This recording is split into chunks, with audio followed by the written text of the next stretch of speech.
a sneak peek, kind of rebrand. Sold 20 of these. Hi everybody, welcome back to my channel and welcome to an evening vlog. I have not filmed one of these in maybe like a year. It's been a while. But while I was at work, I got a bunch of orders for my reading tracker bookmark, and it's actually the most orders I've had in a single day in a very long time. So I thought, why not film it? And I don't know if bookmarks are just really popular today or Etsy is pushing this one out, but I have sold 20 of these and almost all of the orders purchased at least 2, which is crazy. It makes me so happy. I love this bookmark. I definitely plan on making a bunch of other designs that you can actually write on and track your TBR or the books you read for that month. So we're gonna be making a bunch of those in this video. Of course, I won't drag you through every single one. I know that would get very repetitive. I'm also going to share with you a little sneak peek of this weekend's video. It has been highly requested pretty much ever since I filmed my how I make single stickers. It is how I make sticker sheets, which I know a lot of you guys are really looking forward to. So I'm going to share with you the sticker sheet that we will be making for this weekend. It's not finished yet, but I figured I'd go ahead and just give you a little sneak peek. A few of the orders are for stickers, which I believe I already have made, so we'll just be packing those. So I need to get started before I lose light. It is already 5:41.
Let me show you a sneak peek of the sticker sheet that we're going to be making together this weekend for my How I Make Sticker Sheets tutorial.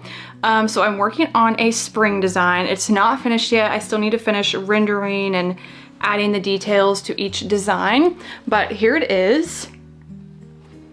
So it's just a bunch of stuff that reminds me of spring. So we have butterfly, a bird, a little like spring hat, a bunch of flowers, little animals.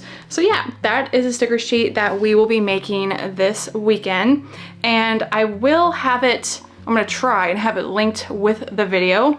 So if you end up liking it, you'll be able to just purchase it right off of the video, or I'll have it linked in the description. But yeah, that is a sticker sheet that we'll be making this weekend. Okay, next set is done. It makes me so happy that so many of you guys are really enjoying this bookmark because it has definitely become one of my favorites. I love that you can write down all your books, or if you set a TBR for the month, you can write those books down and maybe it'll help you stay on track. But yes, I definitely plan to make a bunch of other designs that you can write on. These are made with 140-pound cardstock, and then obviously I add the tassel. The two options that I have on Etsy are pink and purple, but if there's a different color tassel that you would like, definitely let me know. I also got white, but I just wasn't really sure if that would look good. I've just been storing them all in the eyelet setter case, usually where this goes. I want to order a special case just for the tassels to keep them organized. But yeah, I just recently ordered the white because I think this one will look cute on a lot of the other bookmarks that I plan to add the option to add tassels to those. But yeah, I feel like the most popular tassel for this is definitely the purple. I think it looks really pretty, but I also really love the pink. If you can't tell, pink is my favorite color. It is my shop theme, but I just recently added the pink option and I think it looks super cute with this bookmark. I'm gonna add the tassels to these 3 bookmarks and then go ahead and start packing some of the orders because I don't wanna lose light before we get to that portion. So let me go ahead and start doing that. So recently I have been thinking about pivoting my small business to be more just like book inspired. So to really focus on bookmarks and stickers that are kind of inspired by books. So like genres, or maybe kind of draw inspiration from different scenes in some of my favorite books and some of your favorite books. So I've been thinking about that a lot because these are really the only products that I sell. So I have a lot of stickers that just do not sell or that I've actually never sold since adding them. So one of my big plans for the end of March is to do a total like quarterly refresh and just reset my entire shop. So I'll definitely film all that and share some of the products that I'm planning to kind of get rid of and just kind of rebrand is what I'm thinking. Yeah, I think that looks super cute. And then I just have my logo on the bottom of this bookmark. But if you've watched some of my recent videos, I just released this daisy one, which is double-sided, and then the monstera plant, which is also double-sided. And I really love these. I think they're super cute, and the design like pokes out of your book. So let me know what you think of these, and I would love to release some more designs, especially with spring and summer. I felt like the floral and plant designs just look really pretty, especially when they're showing out of your book. So yeah, I have both of these also available, and like I said, they are double-sided. Okay, let's see what we have. I believe I still need like 12 more. So one order actually got 4 of the purple tassel and 4 of the pink. So I need 15 total with the purple tassel and 2 of the pink. So I still have a lot of purple tassels to make, but I'm gonna go ahead and start packing because I am starting to lose light. So let's go ahead and get started with packing these orders.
Thank you so much for watching this evening vlog. Let me know if you liked it, and I will try to film more of these when I get off my 9 to 5. But don't forget to like and subscribe if you haven't already, and I'll see you in my next video very soon. Bye.